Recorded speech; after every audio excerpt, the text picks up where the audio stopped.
Coming on a little late, but we made it. Welcome everybody to another episode of Pages from Rock Bottom. I'm Matt. This is my beautiful wife Kim. Tonight we are joined by Kinsey Pace. Ooh, Miss Kinsey. All right, guys. Trigger warning: this episode contains. I can't talk. I'm so sorry. Well, we will get it together by the end. I promise. It happens sometimes. All right. So this episode contains Episode. Yeah.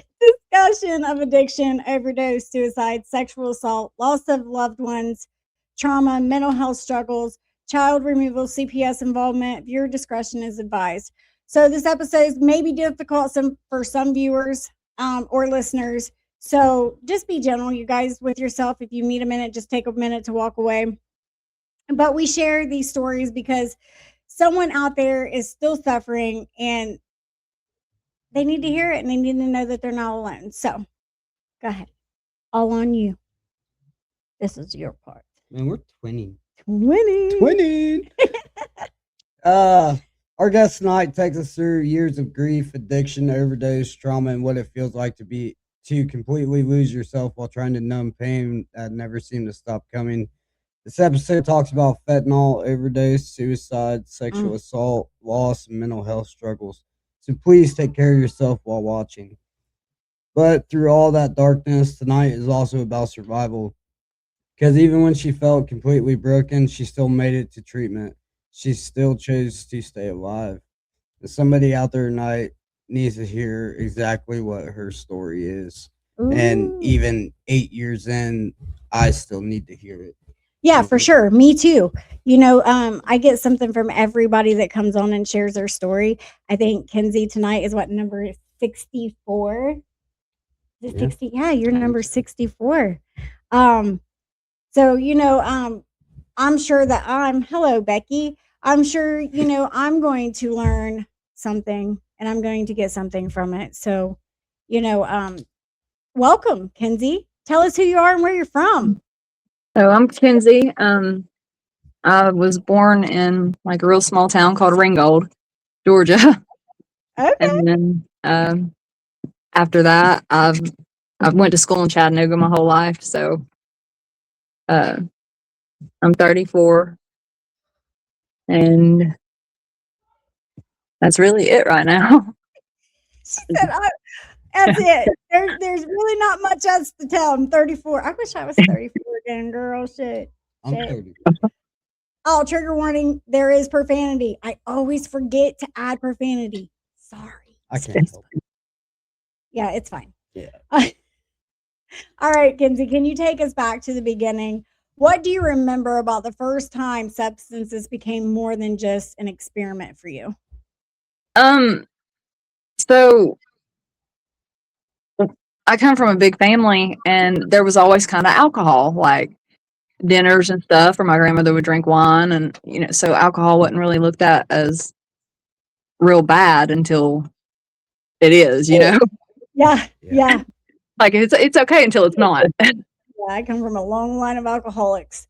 They said they weren't alcoholics, but they were alcoholics. But, And then it was just one of those. I remember, so there's always liquor or beer, and for the most part, the kids stay out of it. That's what you're told, so you listen to your parents. And I remember getting upset one day and drinking some Knob Creek to the point I passed out and puked everywhere. Oh, God. While you were passed out? On the couch. Oh, in the living room, which was the first thing they saw when they walked in. Oh, I'd imagine. Yeah. So that started trouble. And I've always kind of had a taste for beer. It's a taste I like.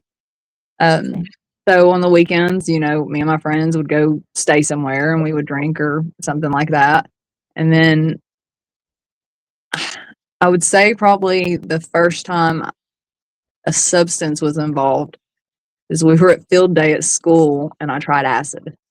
Oh, God. At school? That's the first time to try acid. How old was you? 13. Ooh.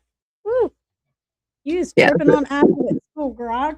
I'd have been in the bathroom hiding in the stall.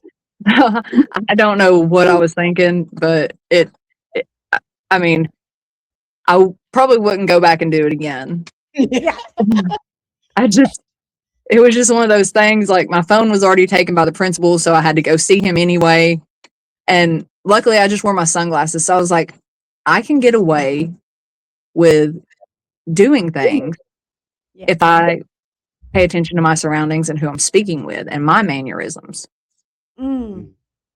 And so after that, it was one of those, I had a buddy that had a pool, and me and my friends would go over there on the weekends or when we didn't have school or something. And there was a lot of pain pills there.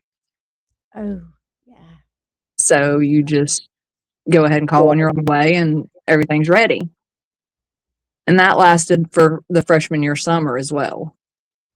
Mm. So it was just kind of one big party and stuff. I've kind of like, I've always been active and growing up. So I was either into horses or sports and just being all out. I'd had shoulder surgery pretty young. Oh, yeah. And so I got pain medicine for it. Mm. And then I was like, okay, well, if they do surgery or if I'm hurting, they give pain medicine. So in my mind, it's still not a problem because a doctor's not going to give me something that's a problem. It's I mean, it personal. hurts. Yeah. Right. And I'm like, okay, well, this works then. And if they're finding stuff to do surgery on, obviously something's wrong. Mm. Great excuses. Yeah. So, and during all this time, I'm like, at 12, I got mad at my parents and stole my dad's truck. Oh. Throughout that summer, I'd leave like little notes that said, I'm tired of this shit. I'll be back. And I'd run away. No real reason other than I was just angry at the world. Mm. And so then they diagnosed me with a mood disorder, which a year later come to be bipolar. Oh. Hi. So, yeah. Hi. Right here. We're all bipolar friends right here. And it's crazy because my mom, like, my pupils stay either really big or really little at all times. So my mom all throughout school would randomly come and pick me at the middle of the day and be like, I'm taking you to get a drug test because this just can't be your personality. You must be high. Oh, yeah. And I'm like, oh, okay. And I always passed the drug tests. Yeah. Even our school did a hair follicle random drug tests. That's serious. And, you know, I look back and I'm like, it's crazy because I didn't come from a bad family. Yeah. I came from a very well-off family that had a lot of love. We were always doing something. But it was almost like I liked that lifestyle. I mean, emotionally though, like what? Like your mom, the school pretty much accusing you of doing drugs. Like, what did that do to you emotionally? When my mom did it, I was just kind of, it pissed me off. It'd make me mad because, you know, and I don't know if like mentally I was just like, okay, you think I'm doing it? Well, watch what I can do. Yeah. Yeah. Been there. Definitely been there. Yeah. Why would people keep saying I'm doing it if it's that bad? Obviously people feel good when they do it. So what's it like to do drugs? Yeah. Yeah. And I remember for me too, it was like that. Same thing. So it just kind of, and I always hung out with an older crowd. Same. That didn't help. Because they always had the good stuff. And I went to private schools, so the kids were getting the stuff from like their parents. Yeah. Being high at school and tripping on acid, girl, I don't know how you did it. I'm sorry. I'm still tripping over that because first time I ever did acid, girl, I was in a corner seeing little green men, and my brother's trying to keep me from, exposing what we just did to our mom. You know what I mean? Like I could only imagine being at school. Well, it was still days we were already outside the only thing that happened is I was looking at the trees and I thought a tiger jumped out. Yeah. Holy shit. And I like backpedaled and I was like, okay, hold on. Let me get my composure. But and then I always hung out with people who had stuff. When it came to weed, I was like, I can't justify smoking weed because all y'all do is smoke and sit down. It's summertime. I want to go outside. Yeah. Like, there's a whole world other than the couch and munchies. Yeah. And then I'm like, maybe if I was just smoking weed, everything would have been okay. Just that still, man, I don't know if it works like that though, because I think our minds are like, once it's open to just the thought of using drugs, and it just, that's all you think about. And that's what I didn't understand is even though I got sick after drinking like that, I was like, the before the sick wasn't that bad. Yeah. And I'm like, okay. And then, with pain medicine, it's not that bad until you don't have it. Yeah. Or until you're falling asleep in your food. Yeah. And then it's an issue. Yeah. I never understood what it's like. It's a fatal attraction. Yeah. And I never knew what it was. But I went to a meeting and this guy said, I didn't know I was an alcoholic until I did. He said, I wasn't like the other kids growing up. I was missing something that I didn't know what it was until I had my first substance. And then everything made sense. Yeah. And I was like, okay. But, so it just kind of escalated from there. Out of high school, I had started college and I was going to be a vet. And I was dating this guy that I'd known for years and I ended up pregnant. Mm. And during that time, the house was like a flop house. He'd let his little brother and his girlfriend move in. They were in their late teens, early 20s, and they always had people over. And they started bringing ecstasy and Molly in the house. Mm. And I was just always scared of them. So, he had started doing them, and I knew he had problems with addiction, so I just kind of let it slide until he had left, and I had a miscarriage. Mm.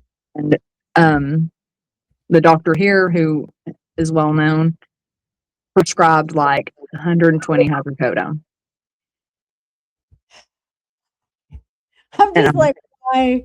You know what I mean? Why? And I don't know if he did that because he knows that it's like a traumatizing thing.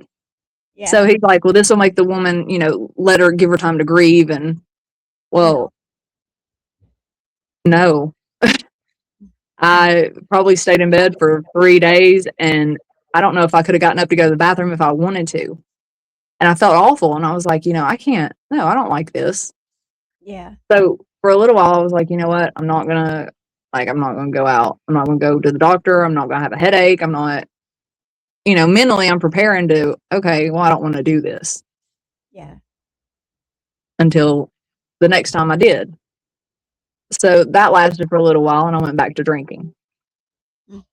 And then I had met my first husband, and at first it was great. But I guess he had noticed like here and there where I would be like, I wish I had something more than beer, or I wish I had something else. And one day I was just like, you know what? I'm going to get some pain pills. And the mask slipped and he wigged out. Oh. So I later found out that he had he was on crack until we met. So it seems like I'm like, okay, everyone in my life has some kind of substance. Yep. Right. So it can't be that bad. So I'm just steady trying to convince myself it's not that bad. Always. Mm-hmm. We always do, right? We minimize Yep. all the negative consequences that come from it. Yep. So we can continue to talk ourselves into using. Yeah, I'll fucking justify it in any way I can. Yeah.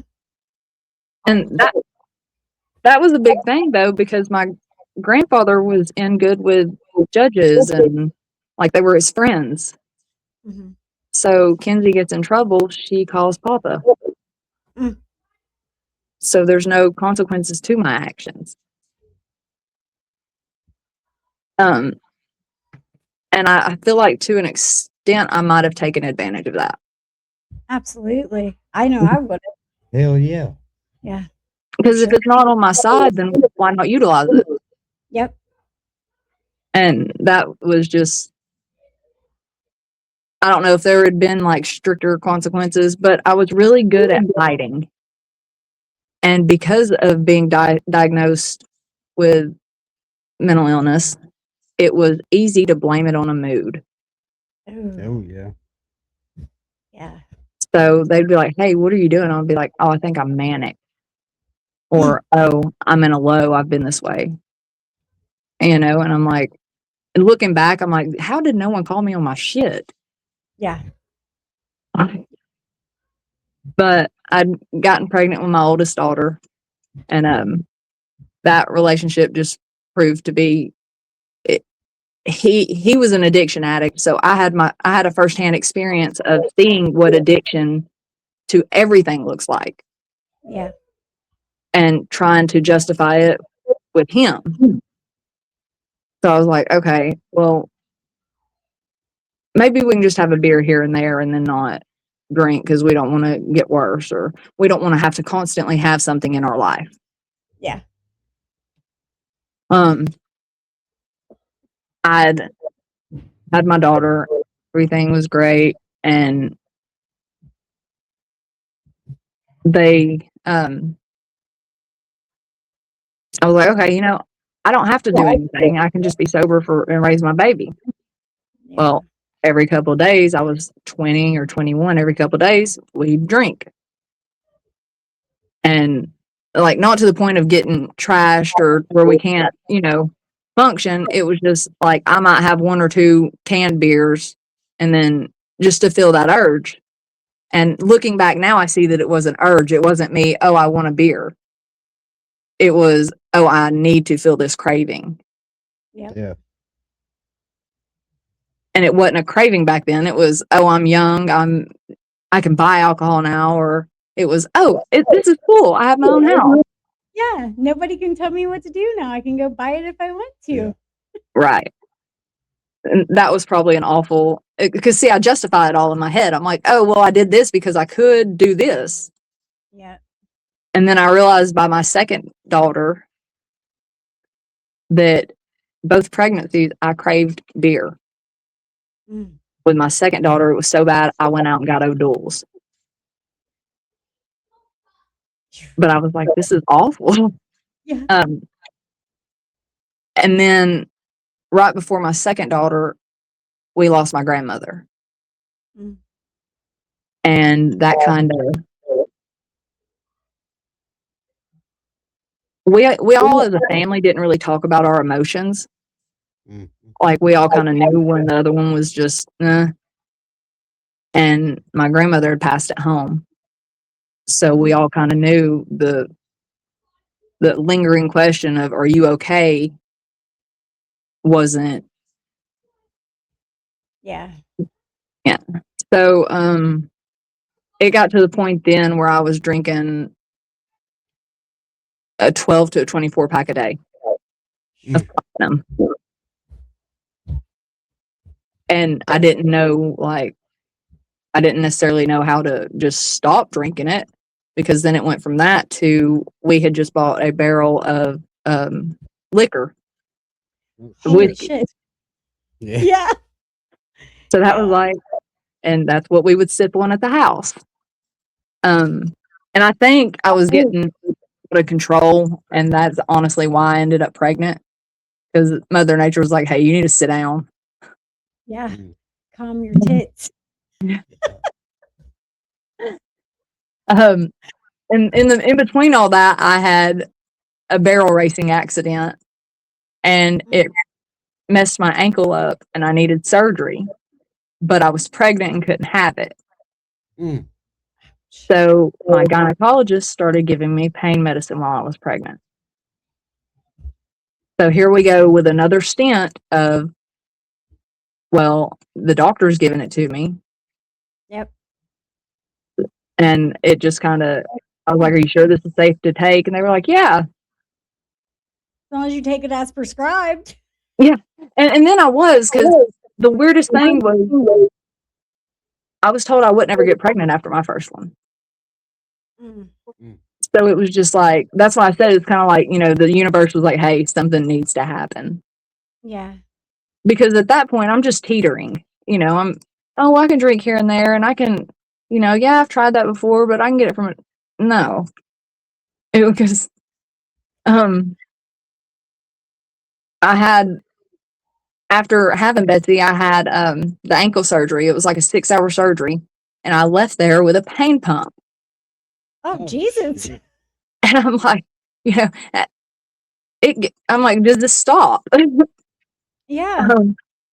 And from the pain pump, it went to really strong pain medicine. So this is like a 6 or 7 month stint where they did it 6 weeks after having the baby. So 6 weeks after that, this is like a 6 or 7 month stint. And I already know what it's going to feel like when I don't have them. Yes. So we can't do that. Yeah. But now we've got a 2-year-old and a newborn. Yeah. And it worked out. I honestly think I was able to hey, they need you more than you need to not feel sick. Yeah. So that worked. So once again, here we're just teetering on it, and it's not going to get worse because I'm not going back to the doctor. I had just kind of just chalked it up as, well, as long as I'm not buying it or someone gives it to me, it's not a problem. Oh, yeah. That was my Is it- explanation. Yeah. Yeah. Always finding a way. Away. Yep. Yeah. And so I had healed up and everything. It was going good, and I hadn't messed with anything except alcohol again. And then I'd gotten in a relationship where pain pills and Xanax were readily available at any given time. 3 a.m., cool. 3 p.m., all right. Yep. Anytime. And we were drinkers. So now it went from, I'll drink a beer here and there, to now I'm drinking, being given pain pills and being given Xanax. But it's not a problem because I'm not buying it. I'm just taking it. Yeah. And, I really, looking back, I don't think people really knew what was going on, because this whole time I've always used my mood as my scapegoat. 2020 rolls around. Well, 2018, and I go through the police academy. And I become a police officer in a small town. And I was in law enforcement for about 4 or 5 years. During that time in 2020, and I wasn't doing any illegal substances then. I wasn't. So it's like, as long as there's something in my life occupying me, I can do right. But the moment I get bored, idle hands are going to play. Yeah.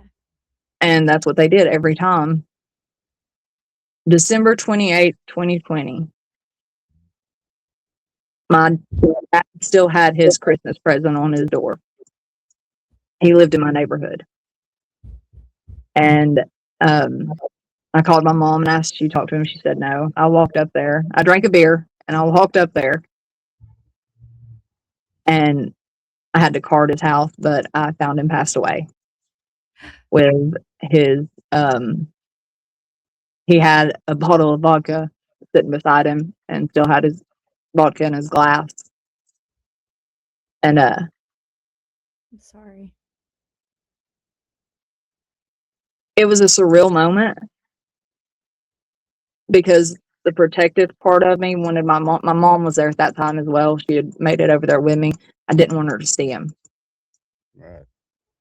But I was also in a state where I was torn between I'm seeing him and do I start life-saving procedures, life-saving measurement. Yeah. And my grandfather was actually out of town at this time, getting married. So I tried CPR and it failed. And then the next couple of days were just like full of having to go through the steps of. And I look back, and my dad has always drank. My dad was an alcoholic. So mentally, I'm having to deal with he drank himself to death, and trying to deal with, well, it was fine because he had his bottle. So now, okay, when stuff's not going well, you drink. But now you've seen it's fatal. And he had other health issues going on as well. But at the end of the day, I mean, drinking like he did, we knew what was going to happen. January 20th. Yeah. January 20th goes around. My grandfather's in the hospital with COVID, and he passes away.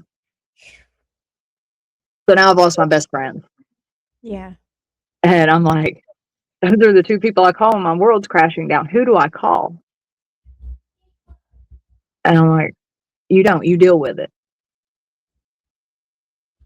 And there was a lot of stress, like outside family stress that had come in during this.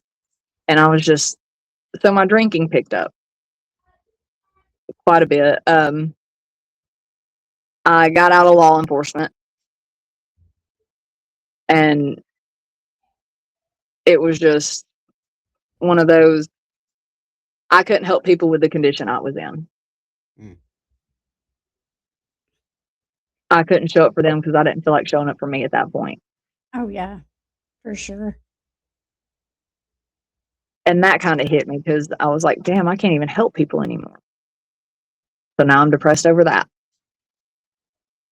And some stuff that happened within the home, and my long-term boyfriend who I'd been with, I ended up having to kick him and his kids out. So, you know, it's like every aspect of life. It's hit me at family. It's hit me in career. It's just throwing punches left and right. Yeah. So everything's out, and it's back to me and the girls at home. And things are good for a while. We start going out with my buddies, which they're all late 20s, big drinkers. So it's not a problem until it's a problem. We'd go on trips. You know, the kids were just always outside, and we were always doing something. And then when we didn't have the kids, it was, okay, let's go to Atlanta. And, you know, you end up trashed and in a hotel somewhere. And you're like, okay, I'll wake up in the morning. Go Braves. I mean,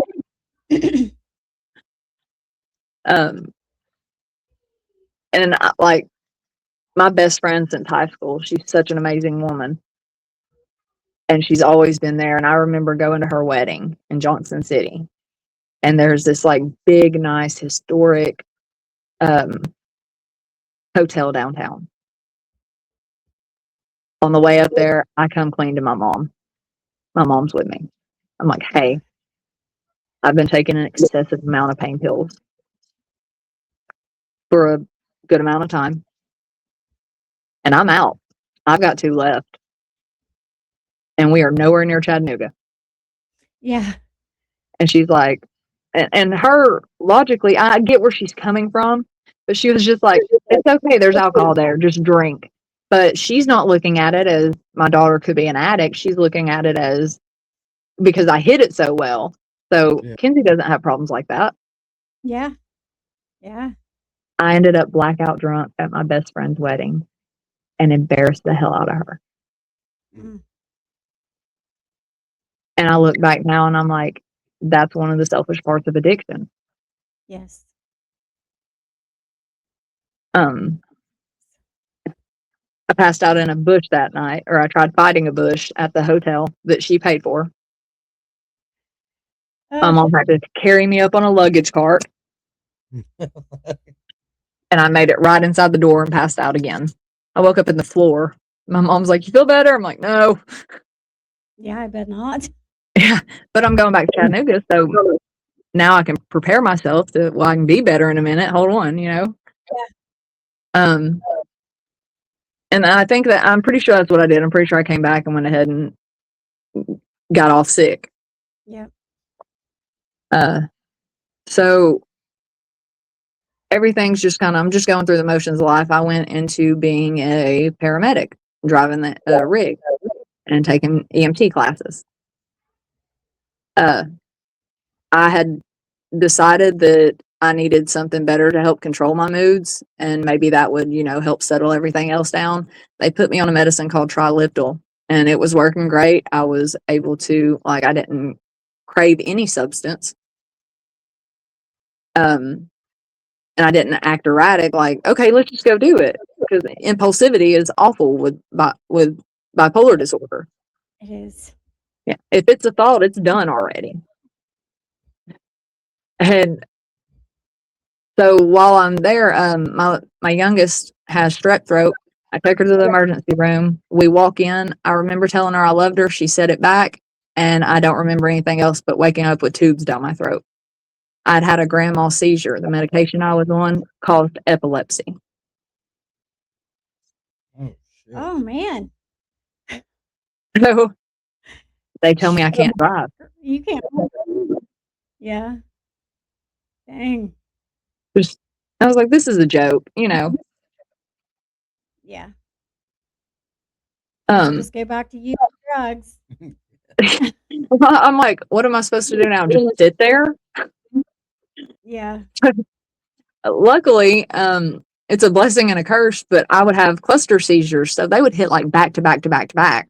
So my day was filled with like 50 to 80 seizures. So here I am leaving the hospital going to my mom's.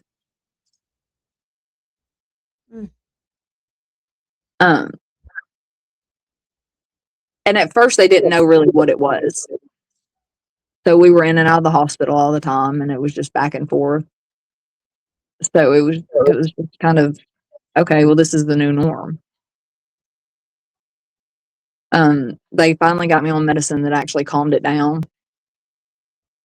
And then I would still have breakthroughs, but they weren't as severe or drastic. Then I reconnected with a guy I'd known my entire childhood. And growing up, he was best friends with my neighbor. So growing up, when my neighbor and his buddies would pick on me, he was kind of the protector. He'd beat them up, and y'all leave her alone. And he just he had a lot happen in life. He had overcome a meth addiction, and he was doing really well. When we had gotten in an argument one night, and he went out to his truck and grabbed something and walked back in, and the girls saw him, and he come in the room and shut the door, and I didn't realize that he had a gun in his hand.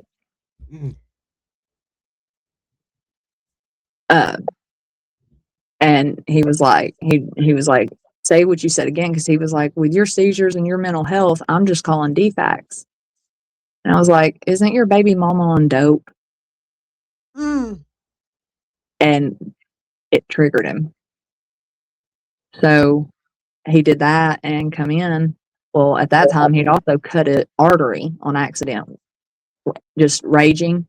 Yeah. And, I kind of, hey, what are you doing? Just stop. And he was like, I don't know what I'm doing.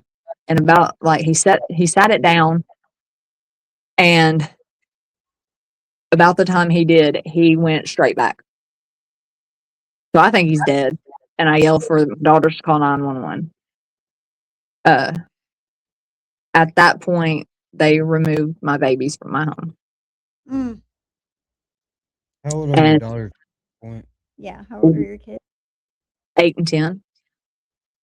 And they're, or 8, yeah, 8 and 10. And then one will be 13 and the other one's 10 now. One will be 13 in August.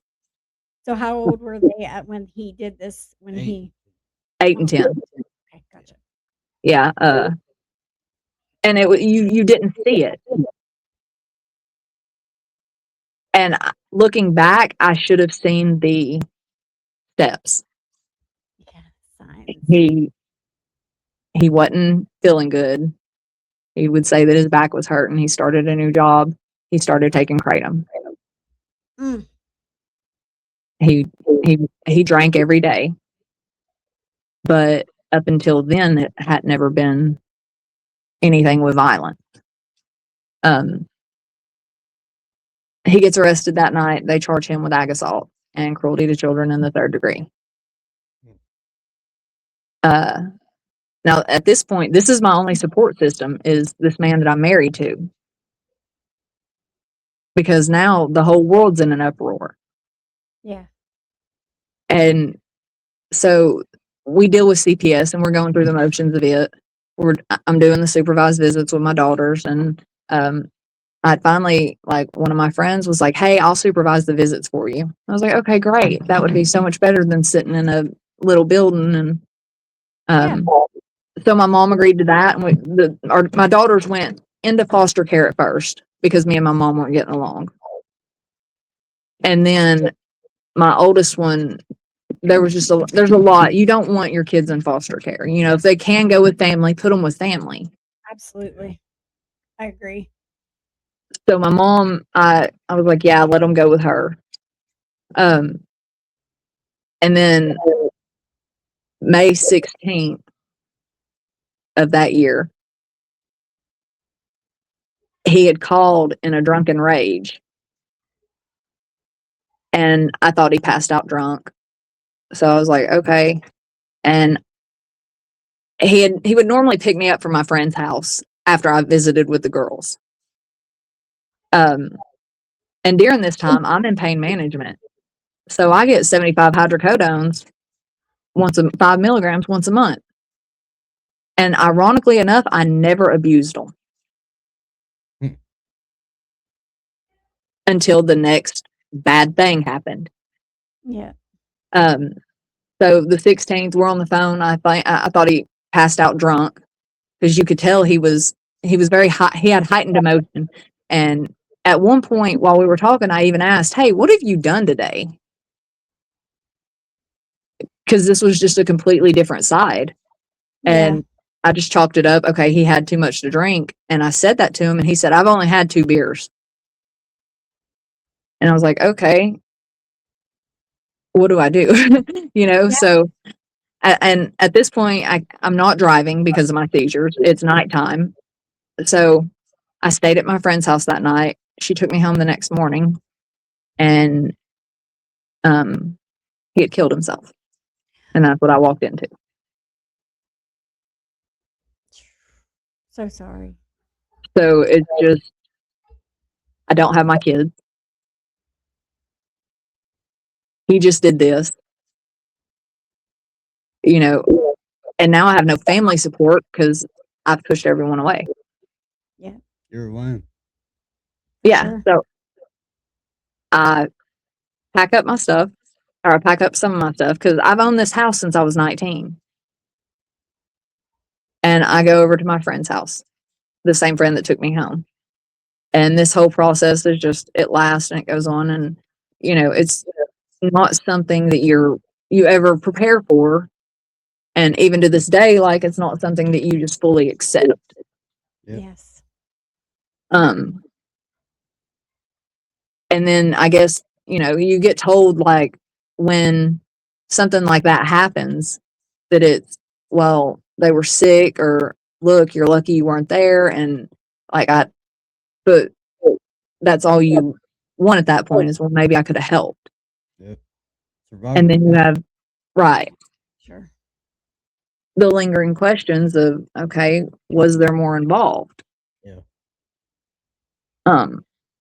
So I went over to my friend's house and I stayed there a little while.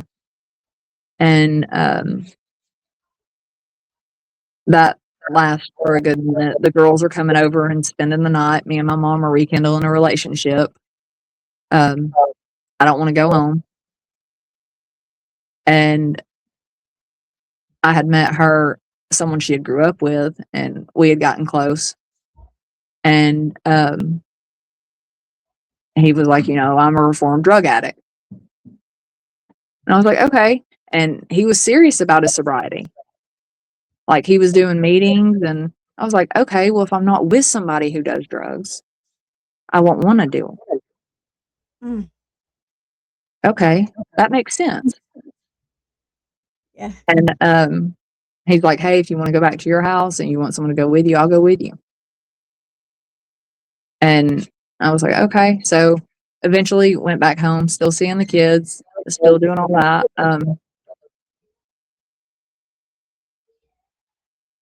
I had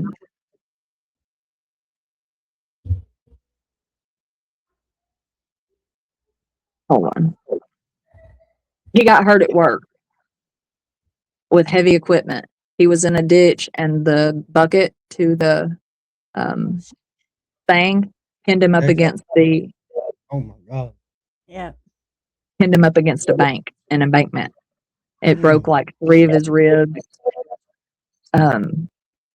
It was just so the first thing they do when he gets to the hospital is they give him pain medicine. Yep. Probably And fentanyl. I think at that time they gave him, because he was taking his drug classes too. So at that time I think they gave him a pain, like a Percocet, Okay. and because he had a history with heroin. Gotcha. And I was like, okay, and he came home, he didn't go get his pain medicine. So I was like, okay, he's serious.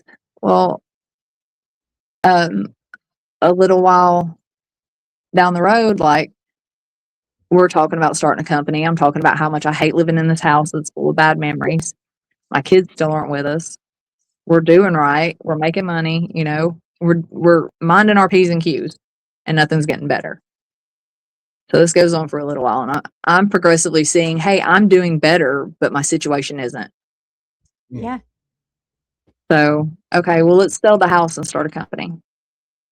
We did that, started a construction company.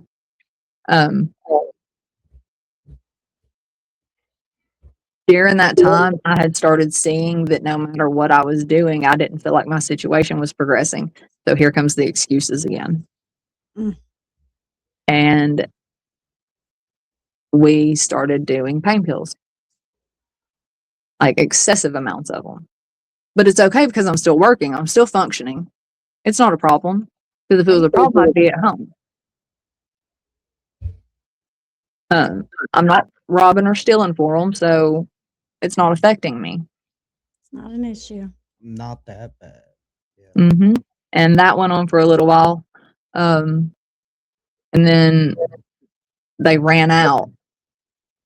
So I'm worried about being sick. He's now gotten in trouble, and it's gone further than pain pills. Mm. He'd started using fentanyl. Well, hey, that's where I draw the line, because then it is going to be a problem. Yeah. Because there was a part of me that was always scared of drugs. The lifestyle looked cool to me, and it was appealing to me, and it was attractive, but the needing something wasn't. Yeah. So we were just kind of going through the motions of it, and I was like, hey, can you just get off of it? Like, what do we do? This and that. And it progressed. So we started like going and staying in hotels, and I was probably away from home for about, so then I start getting pill sick. Mm. And I'm like, what does that feel like? And he was like, no, you start asking, that devil's already on your shoulder. Yeah, for sure. whatever. Yeah, I'm sick though. Yeah. Yeah. So how it is. That lasted about a week. And he was like, I'm sick of seeing you sick. And I was like, I'm sick of being sick. Yeah. And I was like, just let me hit it. And he was like, I don't think that sounds good.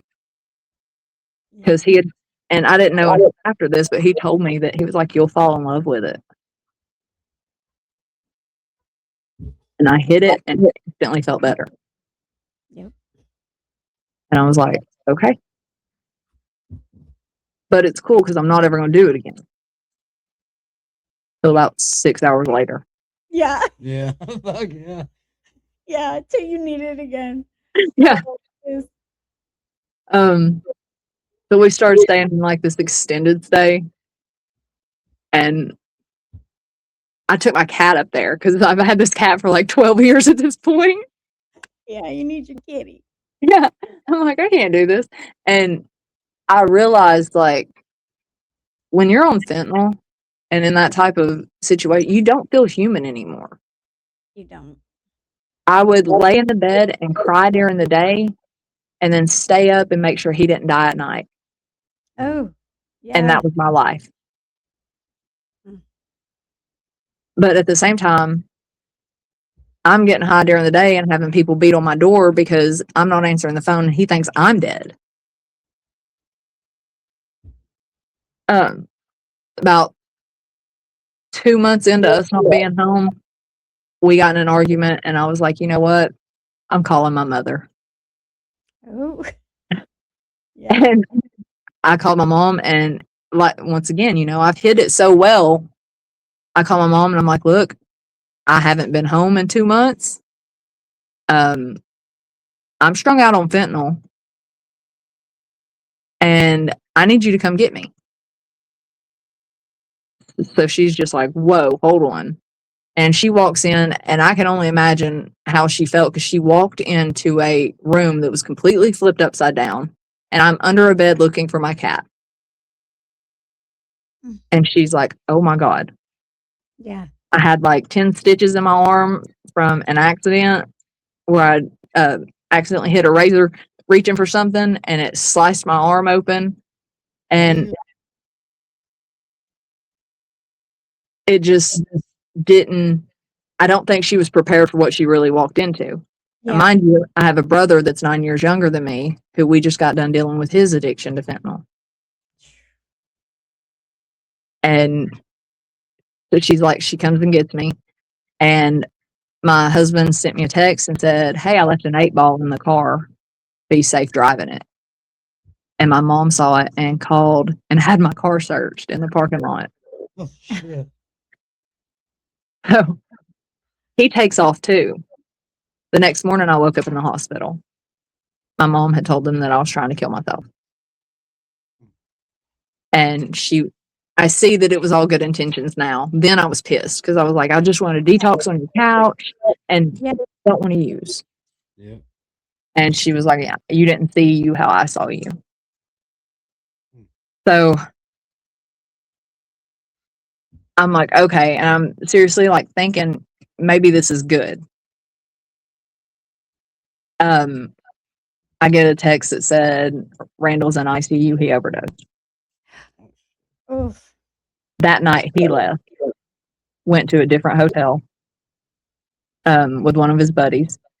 He said that he hit it and asked his buddy to stay, that he wasn't feeling well. And the next morning he woke up in ICU. His little sister had found him. So I freak out and check out of the hospital. I get his mom to come down there and tell him I'm not suicidal, that I'm just a drug addict. Because that mentally that sounded so much better. Yeah. I'm not trying to kill myself, not realizing that's what that's all we're doing the whole time. And I never applied it to myself, but I would always apply it to my husband. I would be like, I'm watching you kill yourself. Every breath you take, I'm watching, or every hit you take, I'm watching that be one last breath. So it just fast forwarded and, you know, it's Bonnie and Clyde. Y'all can't tell us anything. Yeah. until we were looking for more places to stay. We ended up in this camper behind a friend of a friend's house. It had no power, no water, just, and we had like, I don't know, it was snowing up here. The most snow that had happened since 93. I'm fully strung out at this point. He's fully strung out at this point. And we were sitting on the couch and doing it. And he had got up to use the bathroom. I took one hit, and I remember him asking, "Hey, are you okay?" And I said, "Yeah." And the next thing I know, I woke up on the floor. Him over me crying. And the first thing that came out of his mouth was, "Oh my God, you tried to leave me."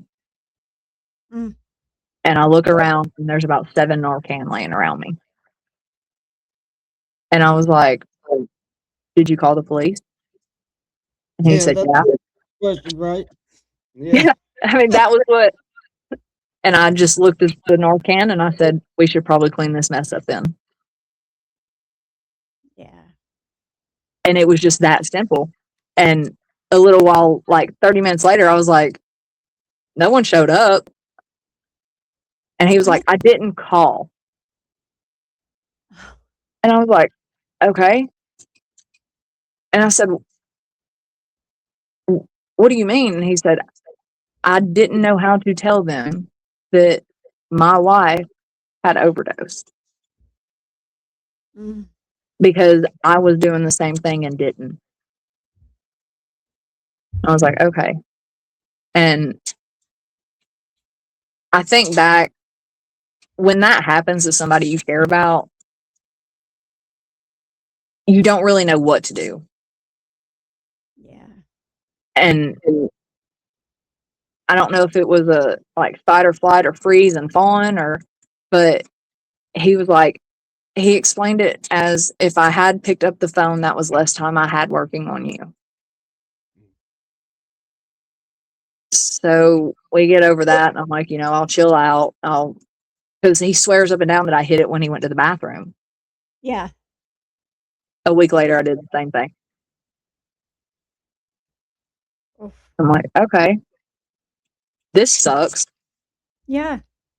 And he was, at this point, I'd been like introducing, "Hey, maybe we need help. Maybe we're not going to be able to do this alone." And at this point, he was like, "Find us a rehab. We're leaving. I'm done. We're going." And I was like, "Okay." And he was like, "And find it out of here." I was like, "Okay." So he's wanting to get away from people now. Cool. And we went down to Florida. Hadn't talked to my mom in a couple weeks because now I'm ashamed. Yeah. Sure. I had the chance to get help and I turned it down. And I don't have the best relationship with my kids anymore. Still don't with my mom. So down in Florida, when you get somewhere where you're about to go to rehab, it gets scary because shit gets real. We had went to one rehab and detoxing. I was having seizures. They were having to send me out to the hospital and back and forth, and it was just no bueno. So Yeah. that one failed. And then I find another one that's in Pompano, Florida. So now we're headed towards Miami. Oh yeah. And it was awesome, but the stress of driving from Destin to Pompano was like a 7-hour drive. And when I got there and meeting people and being up and everything else, it was one of those, like, I didn't realize that I had overdone it. So I get back to the house and I'm like, "Hey, before we go, can I have my seizure medicine?" They withheld it. And I was sitting there with the girls talking and dropped down into a seizure. Oh. And they were like, "We're not medically equipped to handle you." Okay, so now this is the second rehab. And I'm like, I don't know what to do. We go to this hotel and I start calling around rehab to rehab. And they're like, "You have to have something in your system for us to take you back because your insurance." or you have to wait 30 days. Yeah. Yeah. Okay, in 30 days, I'm going to be dead. I've accepted this. And during this time, I'm telling my husband, hey, if this one doesn't work and we go back home, I'm going to let it kill me. I'm tired of this demon and I'm tired of this fight. I can't do it anymore. And he was like, no, you'll get through it. We'll get through it together. And I'm like, and at that point, I meant everything I said. Yeah. I was okay with letting it kill me. Absolutely. Because then not only am I not hurting myself anymore, I'm not hurting everyone else. Yeah. And our car was at the detox we went to, which was about 2 hours away. Somehow there ended up being like, so coming out, they didn't give us our Suboxone. We both get Suboxone sick.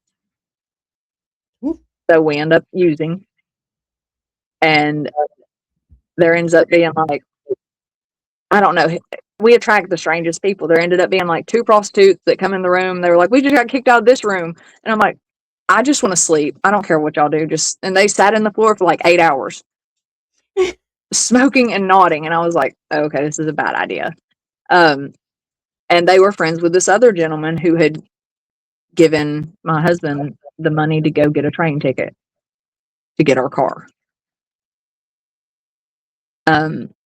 He comes back in. I'm dope sick at this point. And he's like, hey, your husband told me to bring some pizza to you. And you don't have a phone, so he told me to let you use my phone to call him. Which wasn't abnormal. It sounded like everything my husband would say. And I called him and he was like, okay, no one in the room. And I was like, okay. And I was thinking he meant except this gentleman, because this gentleman was in like his 60s. And I'd already taken a Seroquel, so I was like, it's okay. Well, he was like, hey, I left you something in the drawer so you don't get sick. And I was like, okay. So got off phone, pulled it out, hit it, forgot about the Seroquel, ate, went to sleep, like completely passed out. Fuck yeah. Forever.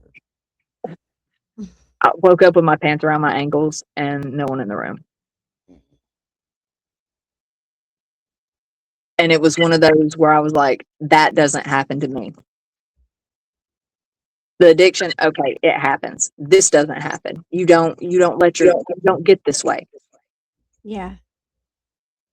And I'd look back and I was like, I was up for 72 hours. My body just crashed.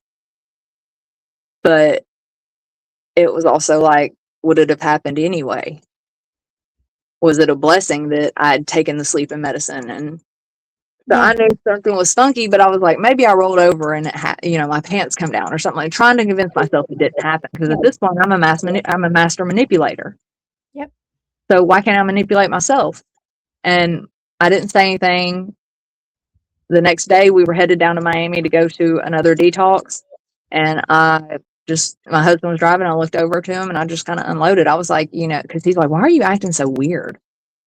And I was like, hey, I think this happened. And he pulls over in this parking lot, and it was like the universe, the stars aligned, because about the same time he had gotten a text message from the guy that said, I don't know what kind of scumbag you are, but I know what kind of scumbag I am. I blanked your wife.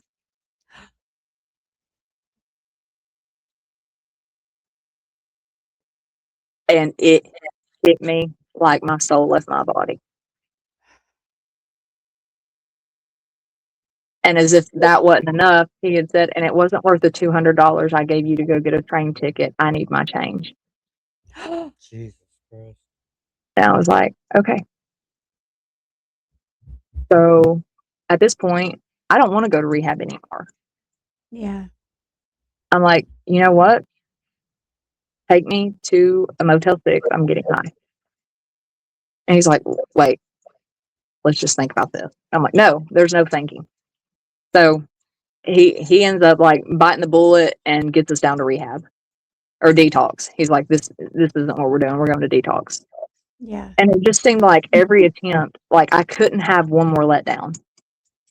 I couldn't have one more time of relapsing.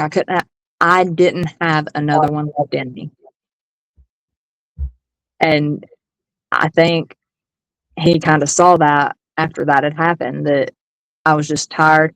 And I was like, every time we try and get help, it kicks us in the teeth. We've been to 4 rehabs now, and all it's done is put us back on our ass, back on the street. Like, it doesn't end, it doesn't get better. And in that detox, they just kind of, you know, when you're in the detox, they just want you to like get comfortable. Yeah. Yeah. And I was like, okay. And then they're like, hey, you know, they start talking to you. And I was like, maybe if I start actually letting this help, it'll help. So I just kind of got with my counselor at the time, and I was like, hey, you know, since this time this has happened and this has happened. And then I got to what had happened like the day before I went in there. And they were like, you probably need to report it, but if you don't, we understand. Yeah. Well, being on the law enforcement side of things, a lot of officers will be like, so you were under the influence and this happened. And because a lot of officers don't deal with both sides of it. Mm. They deal with loving an addict, but they don't actually deal with being an addict. Yeah. So it was just, I was like, you know, it's not worth it, because you try and maintain an image while you're in addiction. And we got out of there and went to this place that was in North Miami. So we went to this place in Pompano, which they're about 30 minutes apart. And going in there, like, I was terrified, because I was like, you know, what if this one doesn't work? And we just don't know what to do. But it was May 22nd of 2025. And I call my mom and I'm like, hey. And she's like, hey, baby. And you can tell it in her voice. She's like, oh my God. And I'm calling from a Florida number. She hadn't talked to me in like 3 weeks, had no clue if I was alive or dead. Mm. Said, I want to tell you happy birthday. And she said, well, thank you. And you can hear her tearing up. And she said, what are you doing? I said, I'm walking into rehab. And she lost it. And I was like, you know, I figured I'd give you the best gift I could think of for your birthday. I'm going to give you your kid back. Aww. And she was like, oh my God, you know, she did the mom thing. She just sat there and squalled on the phone. So I'm squalling walking into rehab. And it started getting better. And I think, you know, you end up where you end up for a reason. Yeah, absolutely. I had some of the best counselors in this place. My house mom, she was one of the best mothers I've met. And like, you know, you're thrown into this place with strangers and you're like, okay, I can make the best out of this. I can make the best out of anything. Yeah. And that was kind of what started the thought process. And then they started giving me stuff that actually helped. And then you really get there when you start hearing that you're not alone. Oh, yeah. Connection. Yeah. That the shame and embarrassment everyone goes through. Yeah. Our instructors were really in your face. And they're like, we don't care if you come back 10 times. 10 times of you doing it. Mm. And that resonates with you. Yeah. Because, you know, when you walk in rehab, you're like, I ain't ever doing this again. I'm going to get it done this one time and I'm going to be great. Yeah. And I think, you know, because the first week of rehab, you're like, I hate everybody. I don't feel good. Yeah, don't fucking talk to me. Yeah. Yeah. This is a fucking cult. You motherfuckers are too happy. I'm not happy. Yeah, girl, I feel that. Yeah. Every bit of it. That's how it goes. Because you're just like, I don't know y'all. Yeah. If we were outside of here, we wouldn't be kicking it. Y'all wouldn't like me. This is forced. Yeah. You thinking about the court, you know what I mean? Are y'all the feds? Oh man. You know, at this point, I'm just kind of like, what the hell? Yeah. Why And not? right. Yeah. I did great. Like, my kids were calling me and they're like, Mom, you've been sober this long. And like, my kids keep up with my sobriety date more than I do. Oh. And I'm like, wow, you know, that really gets them. Yeah. And that gave me like a kick in the ass. And that's why I started saying, you know, this comeback was personal. It already killed me twice. I'm not supposed to be here, Yeah. but I am. I got babies watching. Yep. Yeah. Like, so, and I almost let it get me again because I was like 25 days into my rehab stay. And this guy had walked up to me and he said, Hey, I've got something for you. And I was like, what is it? And he put it in my hand and it was aluminum foil, folded into a square. I shove it in my pocket and I immediately walk into the like rehab. And I walked up to one of the counselors who were over the, we had become close. And I said, there's drugs in my pocket. Please get it out. I don't know what it is. Mm. And they were like, okay. And I was like, just take it away from me before I open it. And they were like, okay. Well, 2 days later, I got drug tested and failed for flock. Mm. Oh. And I was Yeah. devastated. And I was like, why would I be doing drugs if I'm turning them in because I'm scared of being kicked out? Yeah. And they were like, well, you only have 5 days left. It's okay. And I'm like, it's not though. Because in my mind, I'm thinking this is another failure. Yeah. Left, went to a halfway house. Same thing happened. We end up out on our ass. So now I'm like, okay, that was my last one. I've already said it feels like we're being kicked in the teeth. Every time we try this, every time we get out, we do fent. So let's just skip all the bullshit and self-negotiating. Yeah. For a second, that hit me. But then, but you feel good hit me. You've grieved. You've grown. You're different. And you can breathe. Yeah, you feel human again. What are you doing? You're really thinking about to go into that? Yeah. And I did. I just sat down, I started calling, and once again the insurance thing hit me. And I was like, so I have to have something in my system to come back to rehab. And they were like, yep. I said, okay, bet. I hit a CBD pen. Yeah, there you Got, go. got to rehab. They said the only thing in your system is marijuana. I said, I know. Huge So- weed. Yeah. Yeah. And I hate it. It makes me paranoid. It makes me feel like I shouldn't feel. So Yeah, Um, most probably does. we went through it again and ended up getting out, we actually became house managers. Hey. And this whole time, my husband has done these steps with me.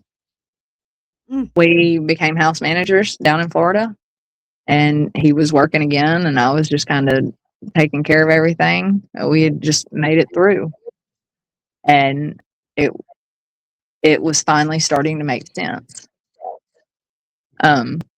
We come back up to Chattanooga, and it's everywhere again. Yeah. And you're just like, okay, playmates and playthings. We just avoid. March 23rd, we went and picked him up from work. Both of us walked in the gas station, used the bathroom. I walked out and started pumping gas. I thought he was in the car. His grandmother said he hadn't made it out yet. I walked back inside. He'd overdosed in a stall. He had relapsed and gotten a hold of xylazine. Mm. So here we are again. Yep. And that's, looking, my point of that one, it took 10 Narcan, CPR, and a defibrillator to bring him back. Oh, Jesus That Christ. terrified me. Yeah. And looking back at that, it's one of those, I was okay making everyone feel the same way he did, and I never knew what I was actually smoking. Yeah. all it took was getting it from someone who needed some money. Yeah. That's it right there. You said it. And that's all. They don't, oh, you're my boy, you're my friend. Yeah, while I'm spending money with you. Yeah. Right. But if you were my friend, you wouldn't be giving it to me because you wouldn't want me. You're killing me. Yeah. You wouldn't want me to die. Yeah. That week, I had to Narcan my husband 5 separate times and do CPR twice. And it was just around, and I just couldn't. I was terrified this time. Yeah. It just didn't make sense. It was hard because it was in your face and it was there and it was real. Yeah. But so was seeing someone I loved down like that. Yeah. And you've become so desensitized to drug addicts. Like, I yelled overdose in the bathroom. Someone called 911 and one of the employees walked in with a video, like their phone videoing. What? Because we've just become so desensitized. Yeah. It's true though. It's very, very true. And it's another addict. Yeah. I mean, that's what society is. So for the most part, the stigma that comes along with addiction is real. And it's becoming so normal in society that people are just like, oh, just Narcan them, they'll be okay. Yeah. And or it's the flip side, and they just say, let them die. Oh, yeah, or let them die. They made their own choice. Yep. You know what I mean? No, that's somebody's son, daughter. That's a fucking human being. Yeah. There was an agency I actually worked for that gave you a box of Narcan, which 2 come in it. They said 1 is for you, you keep it on your belt. The other 1 is for whoever the responding officer is, you keep it in your glove box. I said, okay, so the obvious question is, what do you use if you need to use it on someone? Well, that's up to you. But if you use it, you use yours. So now we're playing God. Yeah. The first overdose I'd been on, there was a mother and a 2-year-old daughter involved. Oh. And I was like, if I were to ever, like, the daughter was okay. It was the mother and the 2-year-old was there. But I was like, if ever I come across that alone, I'd use both my Narcans. Same. Your own. Yeah. Yeah. So we've got to do better. And when that year hit, I got a text and I was like, damn. Because if you would have asked me a year ago, I'd have been like, probably getting high or dead. Yeah. But you're here and you've lived to tell your story. You know what I mean? So how's your husband? He's good. We've got to go get some legal stuff worked out, but he's actually in a MAP program where he's at. Yeah. And he's doing better, and he's just like, I can't believe I got that bad. And he's like, thank you for sticking around and carrying Narcan and believing that people can get better. Yeah. Because that's the thing. This addiction, it's going to be, eventually it's going to, like, be able to suppress it. You're not going to suppress every symptom of it. No. Absolutely not. But you can get to a point where you don't have to be comfortably numb. I'm at the point now where it's not the drugs at all, it's my behaviors. You know what I mean? Like, my behaviors still spike up, and being bipolar and stuff like that, especially both of us together, you know what I mean? Plus codependency, like, we can feed off each other real quick, you know what I mean? So self-awareness is crucial. Yeah. Yeah. Mine's my emotions. You know what I mean? Oh, yeah. Later in life, I got diagnosed with BPD as well. So it was one of those that I got so used to disassociating, I found a chemical that could make me disassociate whenever I wanted. Yeah, absolutely. And, those were the excuses. I told myself some crazy shit to keep using. Yeah, me too. Absolutely. We all do. Whatever it takes. Yeah, I've been there, but by the grace of God, I'm sitting here today, almost 8 years, sober, and I have the life that, like he says, that I've always dreamed of, I prayed for this shit. and I couldn't ask for anything else realistically. Um, could is there other things that I might want in life? Yeah, absolutely, but are they obtainable? Most of them are. You know what I mean? So but girl, a year is a big accomplishment. You know what I mean? I think that's the hardest one. Yeah, it is. I didn't think it'd come to this. Yeah. And now you're on Pages from Rock Bottom and everybody's going to hear your story. You know what I mean? Like, girl. Something I'm really curious about your story, though, like, and I guess I kind of ask every guest we have is, when did you start to feel hope again? Yeah, that's a good one. Honestly, it took a while. Like, I would say probably about being clean for about 7 months. Yeah. Because I hit rock bottom. I lost my kids. I lost my house. I lost the company. Everything we had invested. Our car blew up while we were in Florida. So I was like, where do we rebuild? Yeah. And that question was there for about 7 months. And then it was, what do you mean you are rebuilding? Yep. We've already started, didn't even realize it. So you're sober. That's the start step. And then you're managing this boarding house. So you have a roof over your head. And it just, because it's so easy when you're like not getting high anymore to be like, oh, this has happened, so I could just go get high. Yeah. But I had to start thinking, this has happened, but so has this, this, and this, which makes it okay. So don't go get high. Yeah. Yeah. Stop finding them excuses, right? Oh, yeah.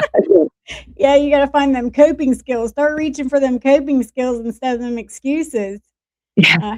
Counselor was telling me that one time, and it's probably one of those things that stuck with me, except for Kipster. You know what I mean? Yeah. Some Kipology, but I got a lot out of rehab this time. This last time. It was my second time in rehab, but hopefully. That's 5. Yeah, 5. Yeah. I mean, I had all the knowledge, I just didn't put any action behind it. Yeah. Or we just didn't apply anything that we learned from any previous whatever, and we just let it go out the window. Yeah. You can go to rehab and learn all the rehab knowledge, and you can take it out with you, but if you don't continue to use it and apply it to your life, then it's not going to work. Yeah. It's not going to work. There was one quote that has like stuck with me and resonated with me, and I pass it along anytime I can. Okay, and pass it. It was from one of the most in-your-face, realist men that could like talk you out of using drugs in your life. But I was having a bad day one day, and I was like, it sucks. I'm done. I'm over it. I'm signing out. I'm going home. And he was like, hey, you have literally made it through 100% of what life has thrown at you. Why can't you make it through this? Yeah. It's a day. He said, you're going to wake up tomorrow. You're going to put your shoes on different. You're going to brush your teeth different. Everything you do tomorrow is going to be different. Yeah. Why can't you make it through today? Yeah. I didn't have a reason. We never do, because we always want to find those excuses. Yeah. I don't know. Yeah. It's crazy though, like, even this far into it, like, things people have said to me, like, they still stick out in my mind. Like, I had a counselor when I was an inpatient. She's like, Matt, would you die for your daughter? Well, absolutely. Then why the fuck won't you live for her? Yeah. You know what I mean? Anytime there's a bad day, like, I asked. Yeah. I spent over a decade just existing. Like, I've been given a gift of a second chance to be able to live, and I will not. I'm gonna cherish that bitch. Me too. You know what I mean? I ain't doing it. You ain't getting me back. Just saying. Yeah, I mean, and that's what this one's personal. Like, come on, bro. Yes. But you say here a year later and you've lived to tell that story, your story. and it is personal. And I'm sure like there's so many people on here that were listening that you, just like Stephanie said, you're amazing. Your story has depth and weight to help, and many people. Yeah. Yeah, and that's kind of what we're trying is, I've reached out to some halfway houses and some programs around here that we can get people into. Yeah. Because since then, I've lost a handful of people to fentanyl, and you just never know. You don't. You do not. You do not. And it's only going to continue to get worse because it's an epidemic and people don't want to look at it like that, but it really is. Really Yeah. is. And work your own recovery. That's a huge thing. Hmm. Because the MAT program, some doctors are against it. And some people say, well, you're not sober if you're on MAT. And at first I was like, am I sober if I'm on MAT? You absolutely I am. You are. But that deters a lot of people. Yeah. And they don't just, I don't know, there's so many like things that go against you until you actually get in rehab and get the channels and the help. Yeah. Accept it. It was probably my first 2 years of recovery. Like, if you weren't totally abstinent, like, you're not in recovery. You know what I mean? Then she started working for a company, and she started really breaking down MAT. Yeah, MAT and harm reduction. And I'm like, it brought me to the realization what works for me doesn't work for somebody else. And it's not for me to tell somebody else how they should work their recovery. You find what works for you and fucking run with it. Run it. Yeah. You're not out there overdosing and dying on fentanyl. Do MAT that works for you. I know some people it's been on MAT for 10 years plus, but they ain't touched heroin or fentanyl or pain pills. They're alive. Right. And they're alive. And that's a big one. Yeah, it is. And I think that if it's keeping that person where they need to be, then I support the shit out of you. Oh, yeah. Yeah. For sure. I about choked to death. Did you hear that? I still hear it. I still hear it. I don't know what's going on. All right, so you're here a year later, so tell us what would you say to somebody watching tonight who feels like they're too far gone to recover? I mean, I came back from death. But like that's kind of the final step of it. Mm-hmm. And we're here talking. And you're not too far gone, but pride is poison. You've got to let yourself be humble. Ooh. Did you get that?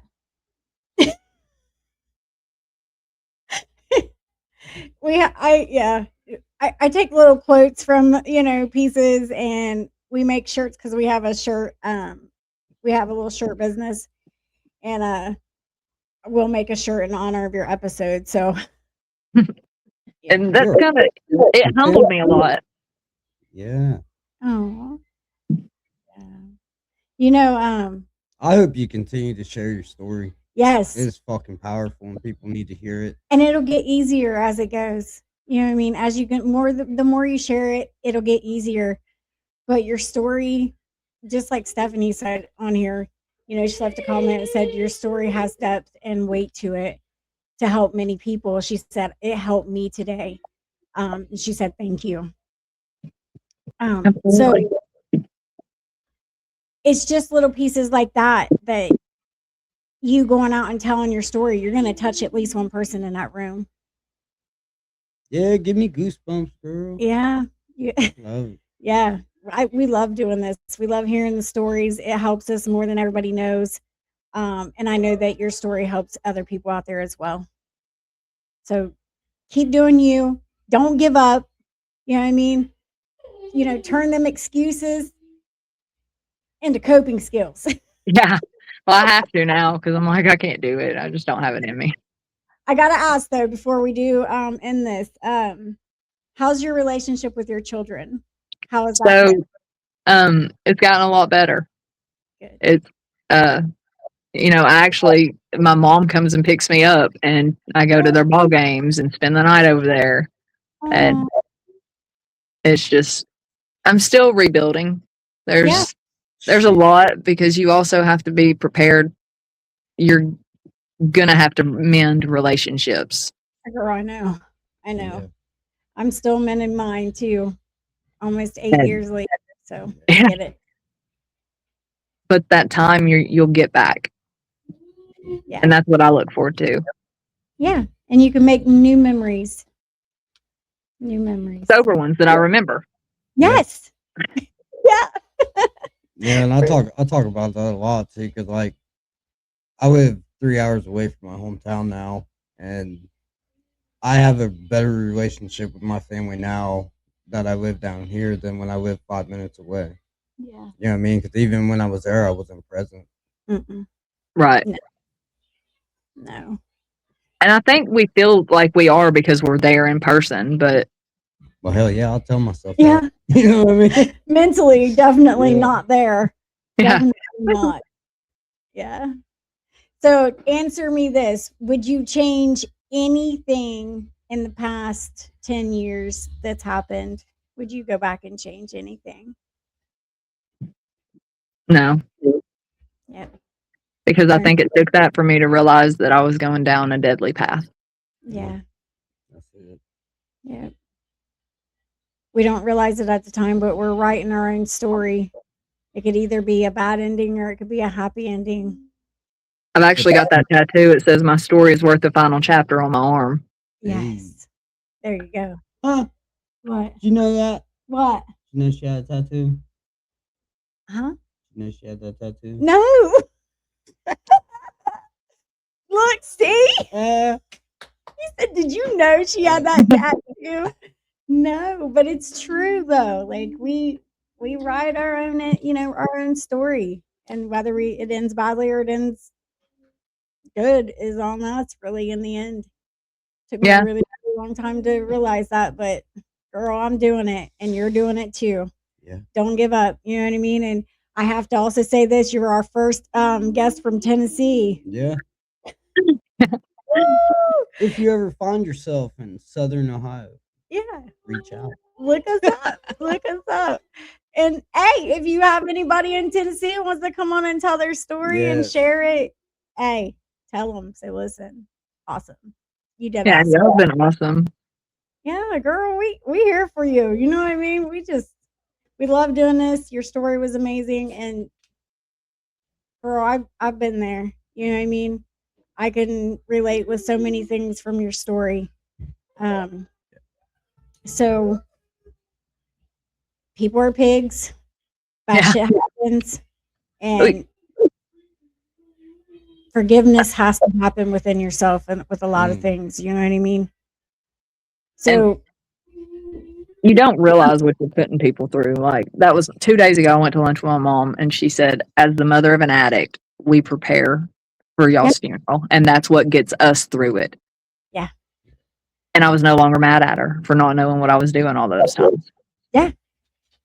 Yeah, we don't ever think about the other side of it, ever. Our kids, our parents, our loved ones, we never think about that. The only thing we think about is how we're going to manipulate to get our next high.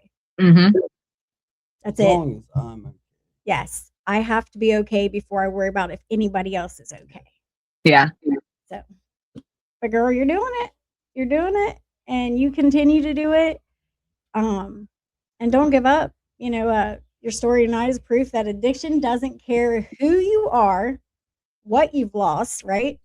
Right. Or how broken you feel, but it also proves something else. As long as you are breathing, there is still a chance to fight for your life again.